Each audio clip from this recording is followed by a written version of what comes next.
Hello guys, welcome to story flick Tamil. இன்றைக்கி from சீரிஸோட season 3 episode 2 தான் பார்க்க போகிறோம். எபிசோட் 1ஓட வீடியோ லிங்க் டிஸ்கிரிப்ஷனில் இருக்குது. பார்க்கலாட்டி அதை பார்த்துட்டு இந்த வீடியோக்குள்ளே வாங்க. சீசன் 1 சீசன் 2 பார்க்கணும்னா ப்ளேலிஸ்ட்டுக்கு போனீங்கன்னா அங்கே வீடியோ இருக்கும். இப்போ எபிசோட் 2க்குள்ளே போகலாம்.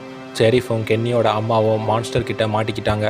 மார்னிங் ஆக ஜேடு நான் போய் என்னாச்சுன்னு பார்த்துட்டு வரேன்னு விக்டர்கிட்ட சொல்லிவிட்டு அந்த பண்ணைக்கு போய் பார்க்குறான். ஷெரீஃப் சைனீஸில் ஏதோ வளரிட்டு இருக்காரு. கென்னியோட அம்மாவை அந்த மான்ஸ்டர்ஸ் கொடூரமாக கொண்டு போட்டு வச்சுருக்கு. ஜேடு ஷெரீஃபோட ஹேண்ட் கப்பை ரிமூவ் பண்ணிவிட ஷெரீஃப் வேகமாக போய் கென்னியோட அம்மாவை கட்டி பிடிச்சி அழ ஆரம்பிக்கிறாரு. என்னைய மன்னிச்சிடுங்கன்னு கதறி அழுதுட்டு இருக்காரு. ஜிம் கென்னியை கூப்பிட என்னாச்சுன்னு கென்னி குடிசையை விட்டு வெளியே வந்து பார்த்தா அந்த இடத்த சுற்றி காய்கறிகள் நிறையா இருக்குது. ஏரியை சுற்றி காய்கறிகள் நிறையா விளைஞ்சிருக்கு. மொத்த பேருக்கும் தேவையான காய்கறிகள் இங்கே இருக்குது. இனி எந்த பிரச்சனையும் இல்லைன்னு ஜிம் சொல்ல கென்னியும் சந்தோஷப்படுறான். டேபிதா விக்டரோட அப்பாவை பார்த்தாங்கல்ல, அதுக்கப்புறம் மயக்கம் போட்டு விழுந்துட்டாங்க. டேபிதாவை வீட்டுக்குள்ளே தூக்கிட்டு வந்து சோஃபாவில் படுக்க வச்சுருக்காரு. விக்டரோட அப்பா பேர் ஹென்றி. டேபிதா கண்ணு முழிச்சு என்னாச்சுன்னு கேட்க, ஒன்றும் இல்லை, நீங்கள் மயக்கம் போட்டுட்டீங்க. பல வருஷத்துக்கு முன்னாடி என் பையன் யூஸ் பண்ணிகிட்டு இருந்த லஞ்ச் பாக்ஸ் மாதிரியே இருக்குது. இதை யார் உங்ககிட்ட கொடுத்ததுன்னு ஹென்றி கேட்குறாரு. நானும் என் ஃபேமிலியும் கொலரடோவுக்கு ரிலேட்டிவாக பார்க்க போயிட்டு இருந்தப்போ ஒரு மரம் குறுக்கால கிடந்துச்சு. நாங்கள் திரும்பி வேறு ரூட்டில் போனோம். நாங்கள் ஒரு வில்லேஜுக்குள்ளே மாட்டிக்கிட்டோம். திரும்பி போகிறதுக்கு வழியே இல்லை. அங்கே தான் அவங்க பையன் விக்டரை நான் பார்த்தேன். 4 நாளைக்கு முன்னாடி தான் இதை என்கிட்ட கொடுத்தாருன்னு டேபிதா சொல்கிறாங்க. என்ன கதை கட்டிகிட்டு இருக்கியா? நீ என்கிட்ட உண்மையை சொல்ல மாட்டேன். போலீஸ்கிட்ட எல்லா உண்மையும் சொல்லுன்னு ஹென்றி சொல்ல, நான் யாருன்னு சொல்லுவேன்? என் ஃபேமிலி இப்போ எங்கே இருக்காங்கன்னு கூட எனக்கு தெரியலை. இந்த கதையை சொன்னால் பைத்தியக்காரின்னு என்னை சொல்லுவாங்கன்னு டேபிதா சொல்ல, போலீஸ்க்கு கால் பண்ணி 20 நிமிஷம் ஆச்சு, கொஞ்சம் நேரத்தில் வந்துடுவாங்கன்னு ஹென்றி சொல்ல, நான் பொய் சொல்லலை, இன்னும் உங்ககிட்ட நிரூபித்து காட்டுறேன்னு டேபிதா சொல்கிறாங்க. சாரா கிறிஸ்டியை பார்க்க வராங்க. நீங்கள் வரக்கூடாது, வெளியே போகணும் கிறிஸ்டி சொல்ல, கென்னியோட அம்மா இறந்து போயிட்டாங்க. நேற்று நைட்டு அவங்கள மான்ஸ்டர்ஸ் கொன்னுருச்சுன்னு சாரா சொல்லிவிட்டு அங்கேருந்து கிளம்புறாங்க. ஷெரீஃபும் ஜேடும் கென்னியோட அம்மா பாடியை தள்ளுவண்டியில் வச்சு எடுத்துகிட்டு போயிட்டு இருக்காங்க. விக்டர் ஒளிஞ்சு நின்று சின்ன குழந்த மாதிரி பார்த்துட்டு இருக்காரு. அவங்க பாடியை சர்ச்சுக்கு கொண்டு வந்து ஒரு பெட்டில் வைக்கிறாங்க. இவங்க ஹஸ்பண்ட் பக்கத்தில் புதைச்சிடலான்னு ஷெரீஃப் சொல்கிறாரு. நீங்களும் அந்த மாட்டுத் தொழுவத்தில் இருந்தீங்கல்ல, எப்படி உயிர் தப்பிச்சிங்கன்னு ஜேடு கேட்க, அவங்க என்கிட்ட கென்னியோட அம்மா சாகிறத நான் பார்க்கணும்னு சொன்னாங்கன்னு ஷெரீஃப் சொல்கிறாரு. ஷெரீஃப் மனசு உடஞ்சி போய் கென்னியோட அம்மா செத்து போனதை நினச்சி பார்க்குறாரு. பாய்டுன்னு கென்னியோட அம்மா அழுக, அவங்க கையை மான்ஸ்டர் கிழிக்குது. அதுக்கப்புறம் காலை கிழிக்கிறாங்க. இதெல்லாம் நினச்சி பார்த்து ஷெரீஃப் அழுக, டோனா அங்கே வேகமாக வந்து பாய்டு இதெல்லாம் உண்மையானு கேட்குறாங்க. ஈத்தன் அழுதுட்டு இருக்கான். கிறிஸ்டினால் அவங்கள காப்பாற்ற முடியுமான்னு கேட்குறான். நான் போய் அவங்களுக்கு பிடிச்ச போர்வையை கொடுத்துட்டு வரேன்னு ஈத்தன் சொல்ல, ஜூலியை அவனை சமாதானம் பண்ணுறாங்க. விக்டர் அங்கே வந்து அவன் திங்ஸை பேக் பண்ணிக்கிட்டு கிளம்ப, நம்ம அவங்களுக்கு ஹெல்ப் பண்ணணும்னு சொல்ல, கென்னியோட அம்மா இறந்து போயிட்டாங்க, புரிஞ்சுக்கோ ஈத்தன்னு விக்டர் கத்திட்டு அங்கேருந்து கிளம்புறான். டேபிதா ஹென்றி கிட்ட இவங்க காணாமல் போனது நியூஸில் வந்திருக்கும்ல, அதை கம்ப்யூட்டரில் சர்ச் பண்ணி பார்க்க சொல்கிறாங்க. அந்த வில்லேஜில் உள்ளவங்க நேம்லாம் சொல்லி சர்ச் பண்ணி பார்க்க சொல்ல, இல்லை நீ பொய் சொல்கிறேன்னு ஹென்றி சொல்கிறாரு. உங்கள் பையன் விக்டர் அங்கே தான் இருக்கார். என் ஃபேமிலியும் மாட்டிக்கிட்டு இருக்காங்க. விக்டரை என் பையனுக்கு ரொம்ப பிடிக்கும். என் பொண்ணை என் விக்டர் காப்பாற்றிருக்காரு. அவர் நல்ல மனுஷன், என்னை நம்புங்க. வினோதமான குழந்தைங்க என் கண்ணுக்கு தெரிஞ்சாங்க. அந்த குழந்தைங்க டவரில் அடைக்கப்பட்டிருக்கதா விக்டர் என்கிட்ட சொன்னார். அவங்கள காப்பாற்றினா எல்லாரும் தப்பிச்சிடலான்னு நாங்கள் நினச்சோன்னு டேபிதா சொல்ல, போலீஸ் வந்து ஹென்ரியை கூப்பிடுறாங்க. என்ன பிரச்சனைன்னு போலீஸ் கேட்க, என் வீட்டுக்குள்ளே யாரோ நுழைஞ்ச மாதிரி இருந்துச்சு, ஆனால் அது பக்கத்து வீட்டுக்காரன் நாய் தான் உள்ளே வந்திருக்கு, என்னைய மன்னிச்சிடுங்கன்னு ஹென்றி போலீஸ்கிட்ட சொல்கிறாரு. ஹென்ரிக்கு அந்த டவர் பற்றி ஏதோ தெரிஞ்சிருக்கு.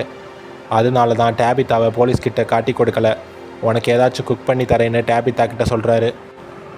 டோனா ஷெரீஃபுக்கிட்ட, நேற்று நைட்டு நீ எத்தனை விலங்குகளை காப்பாற்றின, அந்த அனிமல்ஸை பிடிக்க போகிறேன்னு நம்ம குடும்பத்தில் ஒருத்தரை இழந்துட்டோன்னு டோனா கத்த, வேறு என்ன பண்ண சொல்கிற, அந்த ஒரு வழி தான் இருந்துச்சு, ஆடு மாடுகளை காப்பாற்றலாட்டி எல்லாரும் பசியில் சாக வேண்டிதான்னு ஷெரீஃப் சொல்ல, நீ சொல்கிறது சரிதான் பாய்டு, ஆனால் நீ எந்த முயற்சி எடுத்தாலும் அதோட முடிவு தோல்வி தான். எனக்கு உன் மேலே எந்த கோபமும் கிடையாது, என் மேலே தான் எனக்கு கோபம். நம்ம எல்லாரும் ஒரு நாள் வீட்டுக்கு போயிடலான்னு நீ என்கிட்ட சொன்ன, நானும் அதை முட்டாள் மாதிரி நம்பிட்டேன்னு டோனா அழுகிறாங்க. நான் போய் மாட்டு இறைச்சியை தயார் பண்ணுறேன்னு அங்கேருந்து கிளம்புறாங்க. ஃபாத்திமா வாமிட் பண்ணிகிட்டே இருக்காங்க. உனக்கு என்னாச்சு, என்னை பயமுறுத்தாத, வா கிறிஸ்டியை போய் பார்த்துட்டு வரலான்னு எல்லி சொல்ல, எனக்கு ஒரு பிரச்சனையும் இல்லைன்னு ஃபாத்திமா சொல்கிறாங்க. அவளோட கடவா பல்லு கையோடு வர, நீ சொன்னது கரெக்டு தான், வா கிறிஸ்டியை போய் பார்க்கலான்னு 2 பேரும் கிறிஸ்டியை பார்க்க வராங்க. ஆனால் அங்கே மேரியல் தான் இருக்காங்க. கிறிஸ்டி வெளியே போயிருக்கா. பயப்படாதீங்க, நான் குழந்தைங்க நலப்பிரிவில் நர்ஸாக வேலை பார்த்துருக்கேன், எனக்கு ப்ரெக்னன்சி பற்றி எல்லாம் தெரியும்னு மேரியல் சொல்கிறாங்க. கிறிஸ்டி செரிஃபுக்கிட்ட நேற்று நைட்டு கென்னியோட அம்மா இறந்து போனதுக்கு நீங்கள் காரணம் கிடையாதுன்னு சொல்கிறாங்க. முன்னாடி ஒரு ட்ரக் கவிழ்ந்து கிடக்குது. இந்த ட்ரக்கில் யார் வந்தாலும் ஞாபகம் இருக்கான்னு செரிஃப் கேட்க, டேனியும் அவன் கேர்ள் ஃப்ரெண்டும் வந்தாங்கன்னு கிறிஸ்டி சொல்ல, அவங்க நல்ல பசங்கன்னு செரிஃப் சொல்கிறாரு. ஜிம்மும் கென்னியும் ஏரி ஓரத்தில் விளைஞ்சிருந்த காய்கறிகள் எடுத்துக்கிட்டு ஊருக்குள்ளே வராங்க. இங்கே பார்த்தீங்களா, இனிமேல் சாப்பாட்டுக்கு பஞ்சமே இருக்காது, இன்னும் நிறையா அங்கே இருக்குதுன்னு கென்னி சொல்ல, அங்கே இருக்கவங்க ஒருத்தர் முகத்தில் கூட துளி சந்தோஷம் இல்லை. என் குழந்தைங்க எப்படி இருக்காங்கன்னு ஜிம் கேட்க, அவங்களுக்கு எதுவும் ஆகலைன்னு செரிப் சொல்ல, உங்கள் சட்டையில் இருக்கிறது யாரோட ரத்தம்னு கென்னி கேட்க, நான் சொல்ல வரதை அமைதியாக கேளுன்னு செரிப் சொல்ல, மாம்னு கென்னி கூப்பிட்டு பார்க்குறான். கென்னிக்கு தெரிஞ்சு போயிடுச்சு அவங்க அம்மா இறந்து போயிட்டாங்கன்னு. டைனருக்கு போய் அழுகிறான். கிறிஸ்டி அவனுக்கு ஆறுதல் சொல்ல வராங்க. நான் ஓகேன்னு கென்னி அவனோட வேதனையை அடக்கி வச்சுக்கிறான். மேரியல் ஃபாத்திமா கிட்ட சாப்பிட்டு 3 நாள் இருக்குமான்னு கேட்குறாங்க. ஊட்டச்சத்து குறைபாடு இருக்குது, அதனால தான் பல்லு விழுந்திருக்குன்னு மேரியல் சொல்ல, என்ன சாப்பிட்டாலும் வாமிட் எடுத்துடுறான்னு எல்லி சொல்ல, ஹைப்பரெமிசிஸ் கிராவிடராக பிரச்சனை இருக்கலாம், அந்த பிரச்சனை இருந்தால் கர்ப்ப காலத்தில் வாமிட் நார்மலை விட கொஞ்சம் அதிகமாக வரும், ஒன்றும் பயப்பட தேவையில்ல, உனக்கு ஏதாச்சும் சாப்பிட எடுத்துகிட்டு வரேன்னு மேரியல் சொல்கிறாங்க.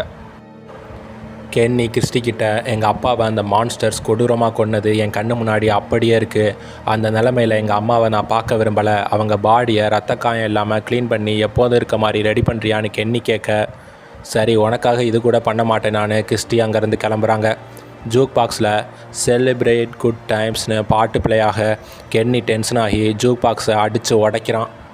ஜூலி ஜிம்முக்கிட்ட, இனிமேல் எங்களை விட்டு எங்கேயும் போகாதீங்க, அம்மா திரும்பி வர போகிறதில்ல, டாலிஸ்மன் இல்லாமல் கொஞ்ச நேரம் கூட வெளியே சர்வைவ் பண்ண முடியாது, நேற்று நைட்டு ஈத்தனை மான்ஸ்டர்ஸ் கொல்ல பார்த்தாங்க, தாமஸ் இறந்து போனப்போ நீங்களும் அம்மாவும் உடஞ்சி போயிட்டீங்க, ஈத்தனை பார்த்துக்க யாருமே இல்லை, எனக்கு அப்போது வயசு 15 தான், என்னால் ஒரு பேரண்டாக இருந்து ஈத்தனை பார்த்துக்க முடியாதுன்னு ஜூலி சொல்கிறாங்க.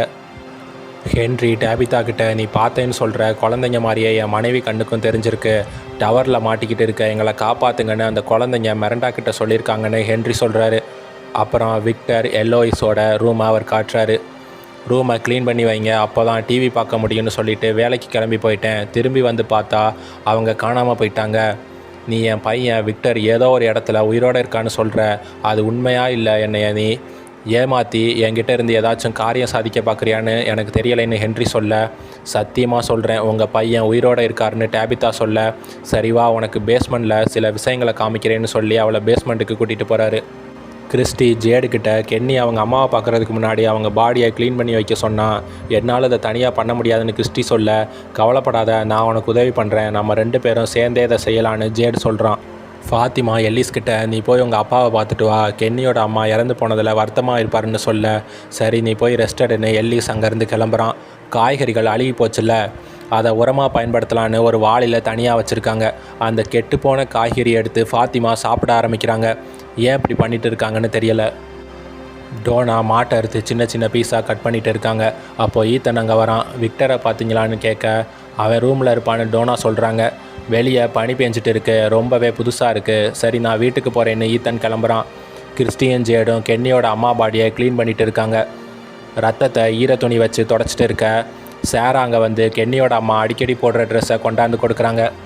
கென்னி பெட்ரோல் எடுத்துக்கிட்டு அந்த மான்ஸ்டர்ஸை கொல்றதுக்கு கிளம்ப ஜெரிஃபும் கூட வரேன்னு சொல்கிறாரு. 2 பேரும் மான்ஸ்டர்ஸ் இருக்க குகைக்கு வராங்க. விக்டர் டேபிதா மான்ஸ்டர்ஸ் இந்த குகைக்குள்ளே இருக்கதை பார்த்ததா சொன்னாங்க. ஆனால் ஜேடு உள்ளே போகும்போது விசித்திரமான சில விஷயங்களை பார்த்துருக்கான். மேபி மான்ஸ்டர்ஸ் வேறு எங்கேயாச்சும் போயிருக்கலான்னு செரிப் சொல்கிறாரு. எங்கள் அம்மா இறக்கும்போது எவ்வளோ வலியை அனுபவிச்சிருப்பாங்கன்னு கென்னி சொல்ல, உங்கள் அம்மா தனியாக இல்லை, நானும் அந்த இடத்துல இருந்தேன், அந்த மான்ஸ்டர்ஸ் என்னை கட்டி போட்டு அவங்க இறக்குறத பார்க்க வச்சாங்க, உங்கள் அம்மா உண்மையிலே தைரியமானவங்க, கடைசியாக என்கிட்ட சைனீஸில் ஒன்று சொன்னாங்கன்னு அந்த வார்த்தையை செரிப் சொல்கிறாரு. அதோட அர்த்தம் என் பையனுக்கு இனி யாரும் இல்லை, நீங்கள் அவனை பார்த்துக்கோங்கன்னு கென்னி சொல்ல, செரிஃப் கென்னியை கட்டி பிடிச்சி உனக்கு நான் இருக்கேன்னு ஆறுதல் சொல்கிறாரு. கென்னியோட அம்மாவுக்கு ட்ரெஸ்லாம் போட்டுவிட்டு ரெடி பண்ணி வைக்கிறாங்க. செரிஃபும் கென்னியும் அங்கே வராங்க. கென்னி அவங்க அம்மாவை பார்த்துட்டு கதறி அழுகிறான். ஜூலி சேரா கிட்ட நேற்று நைட்டு மான்ஸ்டர் கிட்டே இருந்து காப்பாற்றினதுக்கு நன்றி சொல்கிறாங்க. எனக்கு 3 நாளைக்கு முன்னாடி ஒரு விஷயம் நடந்துச்சு, அதிலிருந்து நான் சரியில்லை, நானும் உன்னை மாதிரி மற்றவங்களை காயப்படுத்திடுவோமோன்னு பயமாக இருக்குன்னு ஜூலி சொல்கிறாங்க. ஹென்றி பேஸ்மெண்ட்டில் மிரண்டா வரைஞ்ச ஓவியங்களை டேபிதாக்கு காமிக்கிறாரு. நானும் அவளும் போதை பழக்கத்துக்கு அடிமையாக இருந்தோம். விக்டர் மிரண்டாவகத்தில் இருந்தப்போ எல்லா போதை பழக்கத்தையும் நாங்கள் விட்டுட்டோம். அப்புறம் ஒரு நாள் என்னோட 35வது பிறந்த நாளைக்கு பழைய நினைவுகளை கொஞ்சம் ஞாபகப்படுத்தலான்னு சொல்லிட்டு அவள் சில போதைப் பொருட்களை வாங்கிட்டு வந்தா. 2 பேரும் அந்த போதைப் பொருட்களை எடுத்துக்கிட்டோம். அன்னையிலேருந்து அவளுக்கு சில குரல்கள் கேட்க ஆரம்பிச்சிச்சு. வித்தியாசமான விஷயங்கள் தெரிய ஆரம்பிச்சிச்சு. எல்லாத்தையும் அவள் வரைஞ்சா. தன்னை யாரோ தேர்ந்தெடுத்திருக்கதா அவள் என்கிட்ட சொன்னா. ஒரு இடம் இருக்குது, அந்த இடத்துக்கு எங்கேருந்து வேணாலும் உள்ளே போயிடலாம், ஆனால் திரும்பி வர்றதுக்கு வழியே கிடையாதுன்னு ஹென்றி சொல்கிறாரு. இந்த பக்கம் கென்னியோட அம்மாவுக்கு இறுதி அஞ்சலி செலுத்துகிறாங்க. ஈத்தன் அவங்களுக்கு பிடிச்ச போர்வையை கென்னியோட அம்மாவுக்கு போத்தி விட கென்னி வேதனையை அடக்கி வச்சுட்டு உக்காந்துட்டு இருக்கான். யாருமே தப்பிக்க முடியாத இடத்துல மக்கள் நிறையா பேர் வாழ்ந்துட்டு இருக்கதாகவும் சில குழந்தைகளை காப்பாற்றினா மட்டும்தான் அவங்கனால வெளியே போக முடியும்னு என்கிட்ட மிரண்டா சொன்னான். மிரண்டாக்கு முன்னாடி நிறையா பேர் கண்ணுக்கு அந்த குழந்தைங்க தெரிஞ்சிருக்காங்க. அவங்க எல்லாருமே தோற்று போயிட்டாங்க. இப்போது நீ தேர்ந்தெடுக்கப்பட்டிருக்கதா நான் நினைக்கிறேன்னு ஹென்றி டேபிதா கிட்ட சொல்கிறாரு. ஷெரீஃப் எல்லிஸ் கிட்ட நமக்கு இந்த இடத்த பற்றி நிறைய தகவல்கள் தேவைப்படுது, எனக்கு உன்னோட ஹெல்ப் வேணும், நாளைக்கு ஒரு மான்ஸ்டரை நம்ம பிடிக்க போகிறோன்னு ஷெரீஃப் சொல்கிறாரு. ஜிம் வீட்டுக்குள்ளே வர டெலிஃபோன் ரிங் ஆகுது. ஜிம் ஃபோன் எடுத்து காதில் வைக்க ஜிம்மோட குழந்த தாமஸ் இறந்து போச்சுல்ல. டேட், நான் தான் தாமஸ்னு வாய்ஸ் கேட்குற மாதிரி காமிச்சு இந்த எபிசோடை முடிக்கிறாங்க. உங்களை அடுத்த எபிசோடில் சந்திக்கிறேன். சேனலை சப்ஸ்கிரைப் பண்ணிவிடுங்க. தேங்க்யூ.